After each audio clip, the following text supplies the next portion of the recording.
आज हम लोग शुरू करने वाले हैं अपने इकोनॉमिक्स का चैप्टर नंबर 3 जिसका नाम है मनी एंड क्रेडिट। और ये चैप्टर बहुत ही आसान होने वाला है। पहले ही हम आपको बता दे रहे हैं कि ये चैप्टर बहुत इजी है, साथ ही साथ बहुत ही मज़ेदार भी है। ठीक है, ये आपके प्रैक्टिकल लाइफ से जुड़ा हुआ है। सारा इसमें जो बात है वो पैसे से ही होने वाला है। ठीक है, किस प्रकार से लोन लिया जाता है, कहाँ से लोन लेना चाहिए, कैसे लेना चाहिए, है ना, सब कुछ आपको इसमें देखने को मिलेगा। तो चैप्टर का नाम बेसिकली हमारा है money and credit. Chapter number 3 है आपका इकोनॉमिक्स से। शुरू किया जाए, चलिए देखा जाए। तो चैप्टर बहुत आसान है, इसमें बिल्कुल भी उतना नहीं है कि आपको हर चीज़ मेमोराइज करना पड़ेगा। एक बार मतलब ये चैप्टर ऐसा है ना कि यदि आप इसको पढ़ भी लेते हैं और एग्जाम में जाके बैठ जाते हैं तो फिर कोई दिक्कत वाली बात नहीं होगी। ठीक है, चलिए शुरू करते हैं। सबसे पहला टॉपिक है आपका, वो है money as a medium of exchange. Money को ना एक मीडियम माना गया है एक्सचेंज के लिए। इसका मतलब क्या हुआ भाई, नहीं समझ में आया, कोई दिक्कत नहीं, समझते हैं, ध्यान से देखिए। एक्सचेंज का मतलब होता है दो चीजों को आपस में लेन देन करना।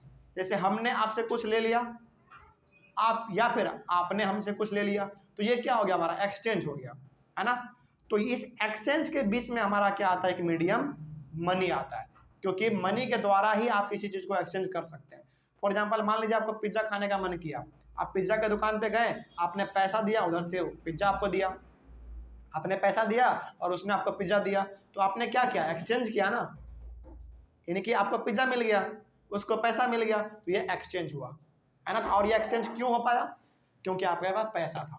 मीडियम क्या था, आपके पास पैसा था। तो इसी के बारे में बात करने वाले हैं कि money as a medium of exchange. तो मनी जो है एक्सचेंज के लिए एक मीडियम कैसे है ना, एक साधन कैसे है, इसी के बारे में हम लोग पढ़ेंगे। चलिए शुरू करते हैं हमारा टॉपिक। देखिए लिखा हुआ है, The use of money covers a very large part of our everyday life। यदि हम लोग अपने प्रतिदिन का बात करें, रोजमर्रा जिंदगी का बात करें, तो उसमें जो मनी का जो वैल्यू है ना वो बहुत बड़ा है। यानी कि हमारे जीवन में छोटे छोटे हिस्से बहुत सारे हैं, अलग अलग पार्ट हमारा है ना अपने जीवन में बटा हुआ है, लेकिन मनी का जो एक पार्ट है हमारे जीवन में वो बहुत बड़ा है। मतलब कि आप इस जीवन में फिलहाल तो ये समझ के चलिए कि बिना पैसा का कुछ भी नहीं कर सकते हैं। बात समझ आ रही है। तो वो यहाँ पे लिखा हुआ था कि the use of money covers a very large part of our everyday life. तो हम लोग अपने प्रतिदिन रोजमर्रा की जिंदगी में बहुत कुछ करते हैं, तो बहुत कुछ करने के लिए हमारा जो एक मनी है वो भी एक बहुत बड़ा रोल प्ले करता है। ठीक है, जैसे सपोज मान लीजिए कि एक ही दिन का एग्जांपल ले लीजिए। सुबह आप उठे, आपको ब्रश करना है, पेस्ट खत्म हो गया, तो पैसा लेके दुकान जाएंगे, पेस्ट खरीद के आ गए, है ना।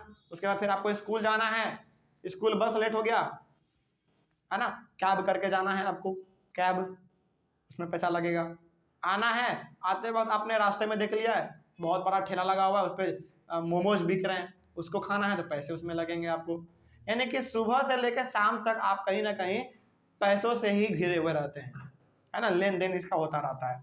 तो हमारे जीवन का बहुत बड़ा हिस्सा जो है वो मनी ही कवर कर देता है। ठीक है, आगे, a person holding money can easily exchange it for any commodity or service that he or she might want। इसका मतलब ये हो गया, यदि किसी आदमी के पास पैसा है, यदि किसी के पास पैसा है तो वो किसी भी चीज को एक्सचेंज कर सकता है। मतलब कि वो किसी भी चीज को खरीद सकता है, वो जो चाहे। जैसे आपके पास पैसा था, आपको पेस्ट का जरूरत पड़ा, आपने पेस्ट खरीद लिया। आपके पास पैसा था, आपने कैब करके स्कूल चल गए, है ना। आपके पास पैसा था तो आप मोमोज खा लिए। तो जिस इंसान के पास पैसा है वो किसी भी चीज को एक्सचेंज कर सकता है। एक्सचेंज कर सकता है मतलब पैसे के बदले में ले सकता है, ठीक है ना। लेकिन शर्त क्या है कि उसके पास पैसा होना चाहिए।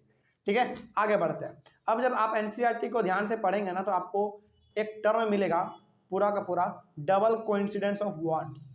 डबल कोइंसिडेंस ऑफ वांट का मतलब क्या होता है, देखिए सबसे पहले तो आप यहाँ पे इसको देख लीजिए, इसका डेफिनेशन, उसके बाद हम लोग इसको एक एग्जांपल लेके समझेंगे। ठीक है, लिखा हुआ है, it is a situation in which both the parties, parties मतलब पर्सन, बोथ द पार्टीज यानी कि person have to agree to sell and buy each other commodities. This is known as double coincidence of want. इसका मतलब क्या हुआ, जो आपके NCERT book में एग्जांपल दिया गया है ना, उसी एग्जांपल के तहत हम आपको समझाते हैं। ठीक है, देखिए एक आदमी है जो कि जूता बनाता है। ठीक है, सपोज कीजिए कि एक आदमी है जो कि जूता बनाता है और उस आदमी को खाने के लिए चाहिए गेहूं। गेहूं ले लो या फिर चावल ले लो, कुछ भी ले लो, चलो मान लेते हैं गेहूं ले लेते हैं हम लोग एग्जांपल। तो एक आदमी है जो कि जूता बनाता है, उसका काम ही है जूता बनाना, और उसको चाहिए खाने के लिए गेहूँ, ठीक है। तो यदि हम लोग अपने आज के लाइफ में देखें, प्रैक्टिकल लाइफ में यदि हम लोग आज देखें, मॉडर्न इंडिया का यदि हम लोग बात करें, तो किसी इंसान, कोई भी इंसान जो जूता बनाता है और यदि उसको गेहूँ चाहिए तो वो सबसे पहले क्या करेगा? सबसे पहले हो सकता है कि वो जूता बनाता है तो किसी को जूता बेच दे, जूता बेचेगा, उसके बाद पैसा आ जाएगा, है ना। पैसा से फिर वो दुकान पे जाएगा, फिर गेहूँ खरीदेगा। ये आज होगा, लेकिन पहले ऐसा नहीं होता था। पहले बिल्कुल भी ऐसा नहीं होता था। पहले होता क्या था, अब ध्यान से सुनिए, यहीं पे आपको डबल कोइंसिडेंस ऑफ वांट समझ में आ जाएगा। पहले ये होता था ना कि कोई भी आदमी, एग्जाम्पल हम लोग लिए थे जूता बनाने वाला का, चलो इसी का एग्जाम्पल दोबारा ले लेते हैं। जूता बनाने वाला आदमी जूता बनाता है, ठीक है, इसको चाहिए गेहूँ। तो यदि इसको गेहूँ चाहिए तो इसको ऐसा आदमी खोजना पड़ेगा जिसके पास कि गेहूँ हो, और दूसरी बात, जिसके पास गेहूँ है वो क्या खरीदना चाहता हो? जूता खरीदना चाहता हो। बात समझिएगा, यहाँ पे बहुत कंफ्यूजन हो जाता है बच्चों को, लेकिन कंफ्यूज बिल्कुल भी नहीं होना है, इसको एग्जाम्पल से समझिए ध्यान से। आज के दौर में हम लोग क्या समझते हैं, चलो जूता बनाने वाला आदमी है, इसको यदि गेहूँ चाहिए तो ये जाके जूता किसी को बेच देगा, उसके बाद पैसा आ जाएगा और फिर जाके वो दुकान पे गेहूँ खरीद लेगा। लेकिन पहले ऐसा बिल्कुल भी नहीं होता था। तो जो आदमी जूता बनाता है और यदि उसको गेहूँ चाहिए तो उस जूते बनाने वाले आदमी को ढूंढना पड़ेगा ऐसा आदमी जिसके पास के गेहूँ हो, और दूसरा बात, जिसके पास गेहूँ है वो क्या खरीदना चाहता हो? जूता खरीदना चाहता हो। तो इस मायने में जूता वाला आदमी जो है उसको जूता दे देगा और गेहूं वाला आदमी इसको गेहूं दे देगा, है ना। तो इसी चीज को हम लोग कहते हैं डबल कोइंसिडेंस ऑफ वांट। लेकिन यहाँ पे जूता के बदले में गेहूं लेना और गेहूं के बदले में जूता लेना, ये कब हो पाया? जब दोनों एक दूसरे के ऊपर क्या था, एग्री था कि हाँ भाई हमको जूता चाहिए, हाँ भाई हमको गेहूं चाहिए, दोनों एग्री हुआ तभी तो, है ना। तो वही बात यहाँ पे भी तो लिखा हुआ है कि it is a situation in which both the parties, यानी कि दोनों पर्सन एग्री होने चाहिए, have to agree to sell and buy, खरीदने और बेचने के लिए दोनों राजी होने चाहिए ईच अदर कमोडिटीज, एक दूसरे के सामानों को, ठीक है। और इसी को हम लोग कहेंगे double coincidence of want. Double क्यों हम कहा जा रहा है? क्योंकि दो आदमी है। कोइंसिडेंस का मतलब होता है इत्तेफाक, है ना। दो आदमी है तो दोनों को एक दूसरे के सामानों को खरीदना या फिर बेचने के ऊपर एग्री होना पड़ता है, तब जाके हमारा कहलाता है डबल कोइंसिडेंस ऑफ वांट। ये पहले होता था, ठीक है ना। आगे बढ़ते हैं। उसके बाद बार्टर सिस्टम, एनसीईआरटी को आप पढ़ेंगे ना तो एक और आपको मिलेगा टर्म, वो है आपका बार्टर सिस्टम। बार्टर सिस्टम क्या, देखिए, it is a system in which goods are directly exchanged without the use of money. मतलब क्या हुआ? मतलब ये हो गया कि बार्टर सिस्टम एक ऐसा सिस्टम है जिसमें कि यदि आपको कोई चीज लेना है तो उसके लिए आपको पैसा नहीं देना पड़ता था, आपको सामान के बदले सामान मिलता था। जैसे एग्जाम्पल के तौर पे चलिए मान लीजिए कि एक दुकान है, ठीक है, उस दुकान से हमको चावल खरीदना है, सपोज कीजिए कि हमको चावल खरीदना है, तो हम आज के दौर में क्या करेंगे? पैसा लेके जाएंगे, चावल खरीद के लेते आएंगे। लेकिन पहले क्या होता था? पहले ये होता था कि मान लीजिए आपके दुकान आपको चावल खरीदना है, लेकिन आपके घर में ना पहले से ही सपोज कीजिए कि सरसों रखा हुआ है, मस्टर्ड जिसको हम लोग कहते हैं वो रखा हुआ है। तो आप दुकान के पास जाएंगे, क्या लेके? सरसों लेके जाएंगे। वो सरसों क्या हो गया? एक अनाज ही तो हुआ, सामान ही तो हुआ। तो आप सरसों को लेके जाएंगे, सरसों आप उसको दे देंगे, बदले में वो आपको चावल दे देगा। तो ये था हमारा बार्टर सिस्टम। तो बार्टर सिस्टम बेसिकली होता क्या है? ऐसा सिस्टम जिसमें कि आपको गुड्स के बदले गुड्स लेना पड़ता है, गुड्स आप देते हैं तो गुड्स आपको मिलता है, यानी कि सामान के बदले सामान आपको मिलता है। यही हमारा है बार्टर सिस्टम। बात समझ में आ गई? कोई समस्या इसमें? लेकिन क्या बार्टर सिस्टम आज है? नहीं, आज ये लगभग 100% आप कह सकते हैं हट गया है, आज ऐसा होता ही नहीं है। बात समझ में आ गई? लेकिन हाँ, थोड़ा बहुत ना इसमें आज भी है। कहाँ पे?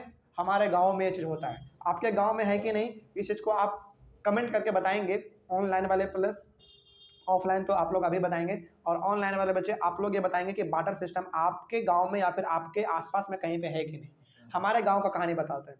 हमारे गांव पे ना आज भी वो सोन पापड़ी, दालमोट जिसको हम लोग इंग्लिश में मिक्सचर कहते हैं, वो, या फिर बर्फ़, आइसक्रीम, ये सब बेचने के लिए जब हमारे लोग आते हैं ना, वहाँ पे बेचने के लिए आते हैं ठेला पे लेके, तो हम लोग अपने घरों से या तो चावल लेके, या तो मक्का लेके, या फिर हम लोग अपने धान को लेके या फिर सरसों को लेके जाते हैं उसके पास, उसको दे देते हैं, बदले में वो हमको आइसक्रीम दे देता है। या फिर दालमोट लेना तो दालमोट ले लो, है ना, या फिर आपको सन पापड़ी लेना है तो सन पापड़ी ले लो। तो ये चीज़ ना कहीं आज भी है ना। हालांकि शहरों में ये चीज़ नहीं है, लेकिन ये चीज़ आपका जो है गाँवों में होता है, ठीक है। तो हाँ, ये तो मेरे गांव में है, हमने आपको बता दिया कि, लेकिन ऑनलाइन वाले बच्चे आप कमेंट करके बताएंगे कि आपके यहाँ पे ऐसा है कि नहीं है, और आप कहाँ से हैं, कहाँ पे ये बार्टर सिस्टम होता है, आप ये भी कमेंट जरूर कीजिएगा, ताकि हमको भी तो पता चले कि किस स्टेट में बार्टर सिस्टम आज भी चलता है ना, तो हमको भी मालूम होना चाहिए। चलिए आप बताएंगे इस चीज़ को, आई होप आप कमेंट करेंगे। आगे बढ़ते हैं, तो बार्टर सिस्टम समझ में आ गया। आगे, लेकिन अब आगे बढ़ते हैं, money eliminates the need of double coincidence of what. तो अब हमारे सामने आता है मनी, यानी कि रुपया, है ना, रुपया अब हमारे सामने आता है। अब रुपया से हम लोग क्या कर सकते हैं, डबल कोइंसिडेंस ऑफ वांट को खत्म कर सकते हैं। मतलब ये हो गया कि यदि उस जूते बनाने वाले आदमी को गेहूं खरीदना है ना, उसको यदि गेहूं चाहिए, तो अब उसके पास क्या ऑप्शन है, उसके पास ऑप्शन ये है कि वो मार्केट में जाएगा अपने जूते को लेके, उसको बेचेगा, पैसा उसको मिलेगा, और वो पैसा से डायरेक्टली जाके दुकान पे जाके गेहूं खरीद लेगा। तो क्या यहाँ पे हमारा डबल कोइंसिडेंस ऑफ वांट खत्म हुआ कि नहीं हुआ? बिल्कुल हुआ। तो पैसा क्या करता है, पैसा आपका जो है डबल कोइंसिडेंस ऑफ वांट को पूरी तरीके से खत्म कर देता है ना। यहाँ पे आप जो है ना, जूते वाले आदमी को गेहूं वाला आदमी खोजने का जरूरत नहीं पड़ेगा, और डायरेक्टली पैसे लेके दुकान पे चल जाएगा, और दुकान पे तो गेहूं रहेगा ही रहेगा, उसको वो खरीद लेगा।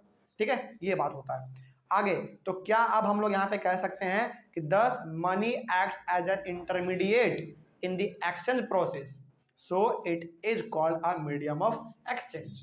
क्या हम लोग कह सकते हैं ना? तो मनी को मीडियम ऑफ एक्सचेंज क्यों कहा जाता है? क्योंकि ये बिल्कुल इंटरमीडिएट का काम करता है। इंटरमीडिएट मतलब बीच वाला काम करता है। बीच में पैसा रख दो, एक तरफ, दोनों तरफ अनाज रख दो। मतलब ये हो गया कि आप पैसे के द्वारा ही किसी भी चीज को खरीद सकते हैं या फिर बेच सकते हैं। ठीक है, तो ये क्या है, बेसिकली मीडियम ही तो है ना, इसीलिए हम लोग इसको कहते हैं मीडियम ऑफ एक्सचेंज। तो यदि आपको कोई चीज लेना है या फिर देना है, तो यहाँ पे पैसा तो इन्वॉल्व है ही, मनी तो इन्वॉल्व है ही, इसीलिए हम लोग इसको मीडियम ऑफ एक्सचेंज कहते हैं।